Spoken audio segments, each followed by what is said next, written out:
नमस्कार, आप देख रहे हैं सच की पड़ताल और मैं हूं नगमा। क्या महाराष्ट्र की राजनीति फिर से करवट बदलने वाली है? अक्टूबर 2019 में वहां पर चुनाव हुए। बीजेपी शिवसेना ने मिलकर चुनाव लड़ा, लेकिन मुख्यमंत्री के सवाल पर मामला उलझा रहा और इस हद तक कि बरसों पुरानी दोस्ती टूट गई। उसके बाद से महाराष्ट्र की विधानसभा ने कई बदलाव देख लिए हैं। कुछ समय राज्य में राष्ट्रपति शासन लगा रहा, फिर एक दिन खबर आई कि बीजेपी और एनसीपी के एक गुट की साझा सरकार बन गई है। फडणवीस ने अजित पवार के साथ मिलकर सरकार बना ली, लेकिन ये सरकार 4 दिन भी नहीं चली। विश्वास मत से पहले इस्तीफा देना पड़ा।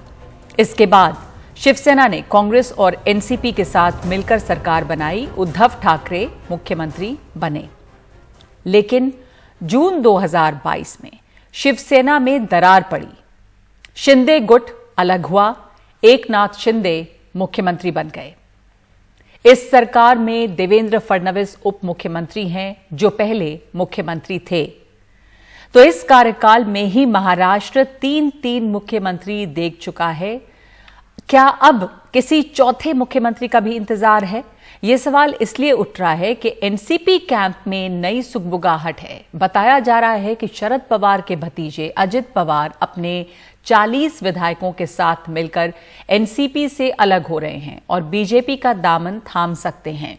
हालांकि आज ही अजित पवार ने बहुत ही सख्ती से इस खबर का खंडन किया है और इसे सिर्फ अफवाह बताया है। मैंने बताया ना, ये सब खबरें गलत है, उसमें कुछ भी तथ्य नहीं है।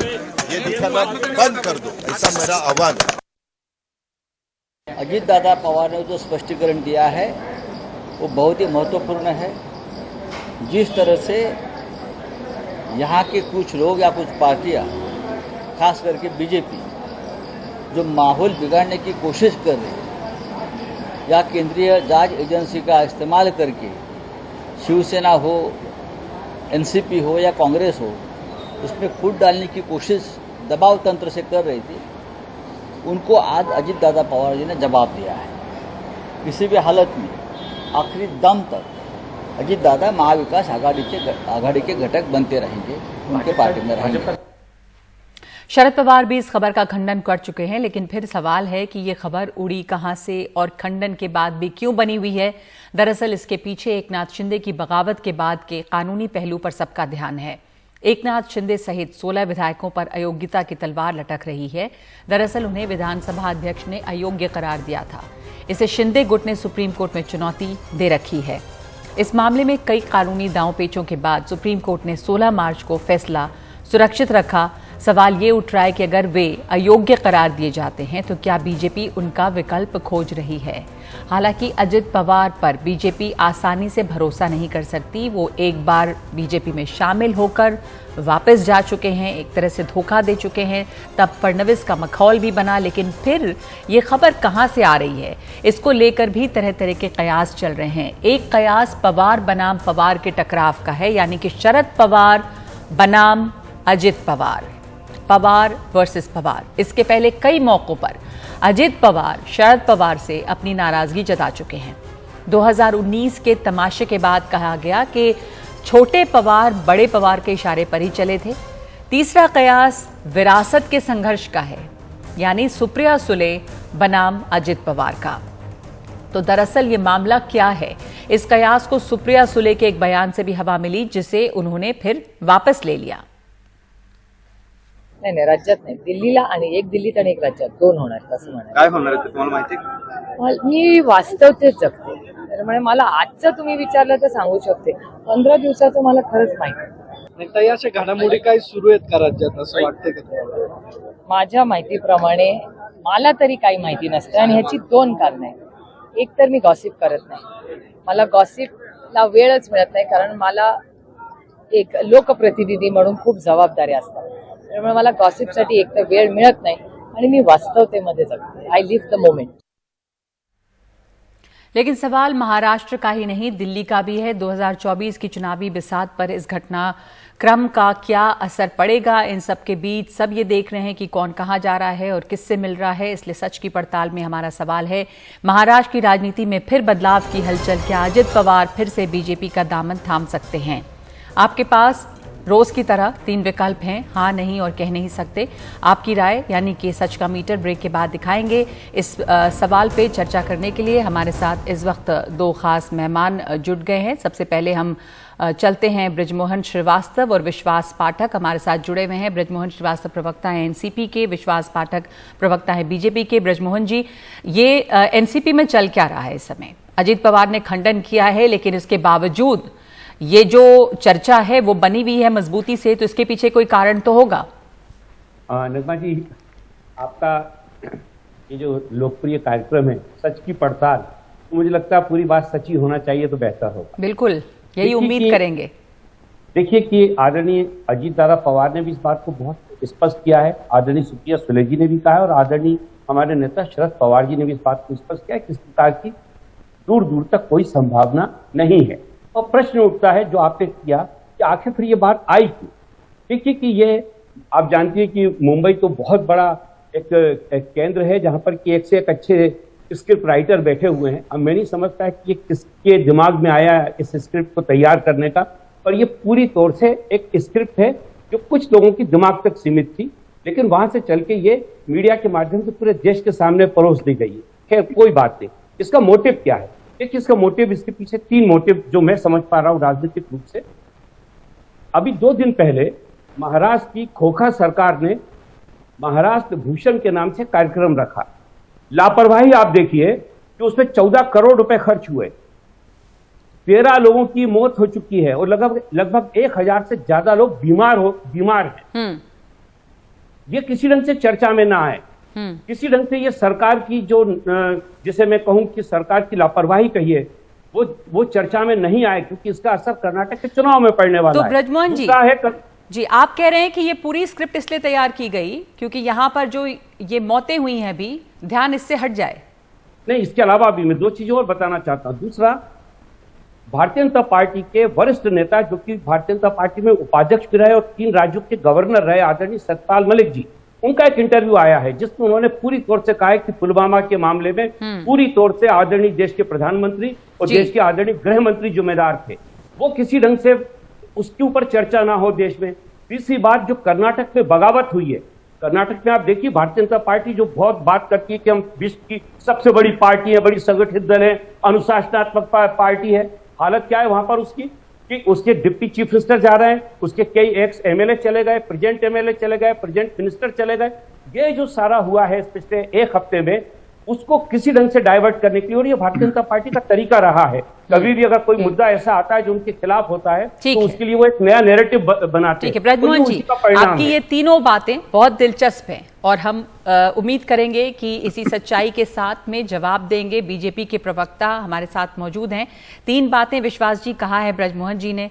एक तो कर्नाटका चुनाव से ध्यान हटाना, सत्यपाल मलिक का जो इंटरव्यू आया है इसमें सीधे सीधे एक तरह से घेरे में आरोप जो हैं वो लगते हैं पुलवामा के लिए प्रधानमंत्री और गृहमंत्री पर, वहां से ध्यान हटाना और उसकी चर्चा न होना, और जो महाराष्ट्र में गर्मी से लोगों की मौतें हुई। तो इन तीनों से ध्यान हटाने के लिए ये नई स्क्रिप्ट रची गई है। विश्वास जी, देखिए पहले मैं आऊंगा कर्नाटक के इलेक्शन पे। देखिए भारतीय जनता पार्टी ऐसी है कि हम लोग हरदम इलेक्शन के लिए तैयार होते हैं, हमारा संगठन मजबूत होता है, इसलिए इलेक्शन डरना ये कोई सवाल ही नहीं आता है। और रही बात कर्नाटक की, कर्नाटक में हम बड़ी बहुमत से चुन के आ रहे हैं। दूसरा विषय है महाराष्ट्र में जो परसों घटना घटी, बड़ी दुर्दैवी घटना घटी, उसमें कुछ लोगों की मौतें भी गई है, लेकिन ये घटना परसों घटी है। इसका संबंध अजित दादा पवार से लगाना यानी ये कपोलकल्पित बात है। पर उसके बाद से ही ये ज्यादा चर्चा में बातें आई कि वो छोड़ रहे हैं, उनके साथ 40 विधायक हैं, बीजेपी में जा सकते हैं। मुझे कंप्लीट करने दीजिए, थोड़ा धैर्य रखे। देखिए ये घटना परसों की है, दुर्दैवी घटना है, लेकिन अजित दादा का जो विषय है 6 दिन पहले वो 7 दिन के लिए नॉट रीचेबल हो गए थे। देखिए आप गौर से देखिए शरद पवार कैसे स्क्रिप्ट लिखते हैं और किस प्रकार से अपने घर के 2 जो एक बेटा है, एक बेटी है उनकी, और अजित दादा है, एक को कैसा ट्रीटमेंट दे रहे हैं, दूसरे को कैसा प्रमोट कर रहे हैं। देखो पूरा जो सांसद का पूरा बजट सेशन चल रहा था, उस वक्त उन्होंने कुछ कहा नहीं। सेशन जाने के बाद कहते कि अडानी की जेपीसी की जांच होने की जरूरत नहीं है, यानी ऐसा उन्होंने एक एटमॉस्फेयर बिल्टअप किया जिस जाल में शायद अजीत दादा को फंसाना चाहते थे, वो उनका अंदरूनी मामला है, हमको कोई लेना देना नहीं है। जहां तक महाराष्ट्र का सरकार का सवाल है, यहाँ पर देवेंद्र जी फडणवीस साहब और एकनाथ शिंदे की सरकार इतनी स्ट्रांग है कि हमारे पास में सरप्लस मेजोरिटी है, इसलिए हमको कोई तीसरे आदमी की आज जरूरत नहीं है। बिल्कुल, मैं एक बीच में सवाल जोड़ दूं इसमें कि जो अयोग्यता की तलवार लटकी हुई है शिंदे साहब के वहां लोगों पे, क्या उसकी वजह से ये एक विकल्प भी हो सकते हैं अजित पवार? नहीं, विकल्प देखो, उसमें कौन सी तलवार लटकी है? मान लो ये 16 लोग डिस्क्वालीफाई भी होते हैं, फिर भी हमारे पास में सफिशिएंट मेजोरिटी है, सफिशिएंट मेजोरिटी 161 की मेजोरिटी है।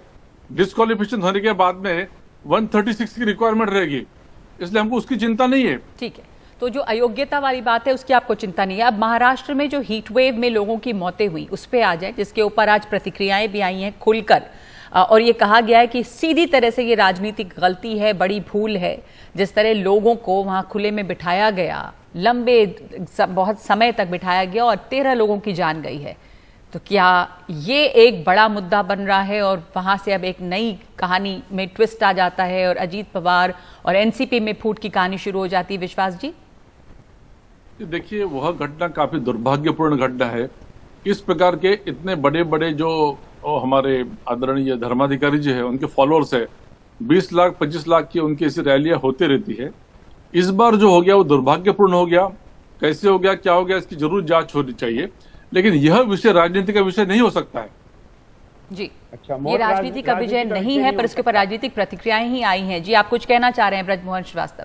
मैं कहना चाह रहा था कि पाठक जी उस स्क्रिप्ट राइटर से मिलके नहीं आए, इसकी उस बात को ठीक ढंग से बता नहीं पा रहे। 1000 लोग अस्पताल में भर्ती हैं, 13 लोगों की मृत्यु हो गई, और देश और महाराष्ट्र के लोगों का 14 करोड़ आपने खर्च कर दिया, और आप कह रहे हो इस पर चर्चा नहीं होना चाहिए? आपके कलेक्टर वहां पे बोल रहे हैं कि वहां पे जो लोग पहुंचे थे उनकी जिम्मेदारी है, वो उनको दोषी ठहरा रहे हैं।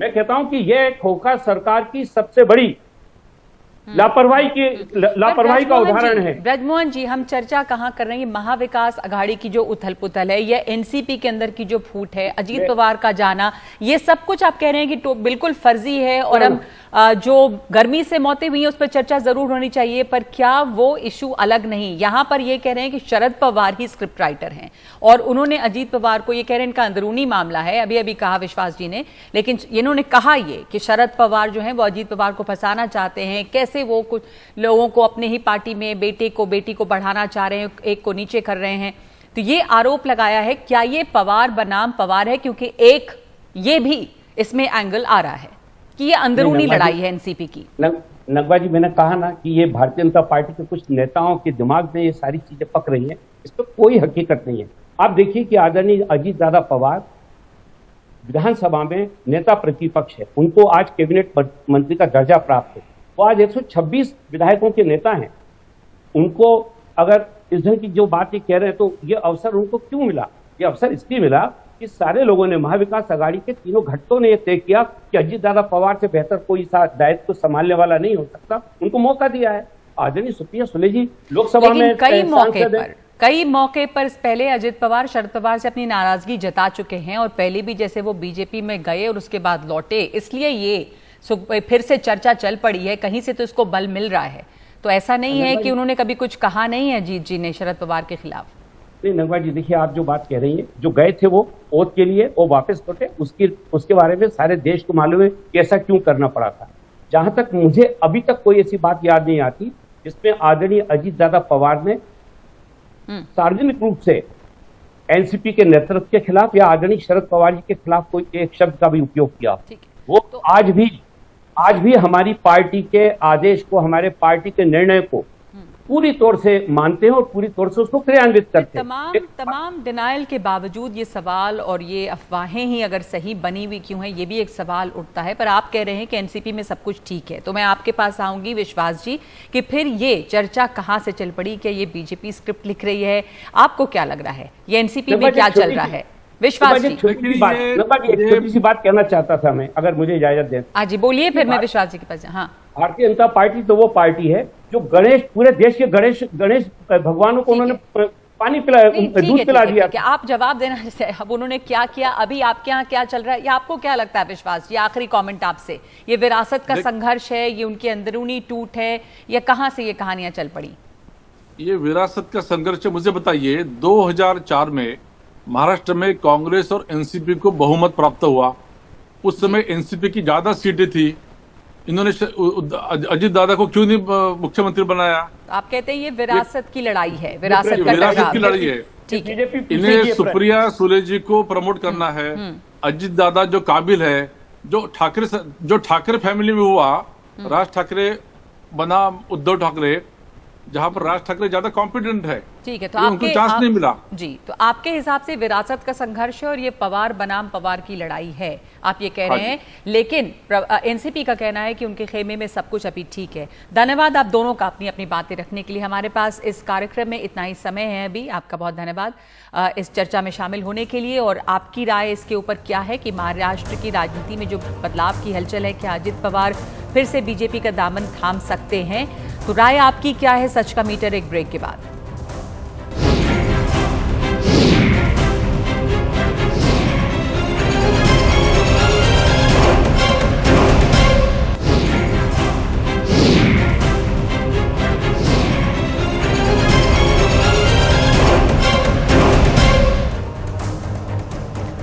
आज का सवाल, महाराष्ट्र की राजनीति में फिर बदलाव की हलचल, क्या अजित पवार फिर से बीजेपी का दामन थाम सकते हैं? इस सवाल पर हमारे पास करीब 17,000 से ज्यादा लोगों की राय मिली है, जिनमें 60% मानते हैं नहीं, अजित पवार बीजेपी के साथ नहीं जाएंगे। लेकिन 33% लोगों को इस पर शक है या कहना है कि हाँ जा सकते हैं। 7% लोग वो हैं जिनकी इस पर कोई राय नहीं है। लेकिन इस बीच महाराष्ट्र की राजनीति में और एनसीपी के खेमे में काफी उथल पुथल मची हुई है। सच की पड़ताल में आज के लिए इतना ही। नमस्कार।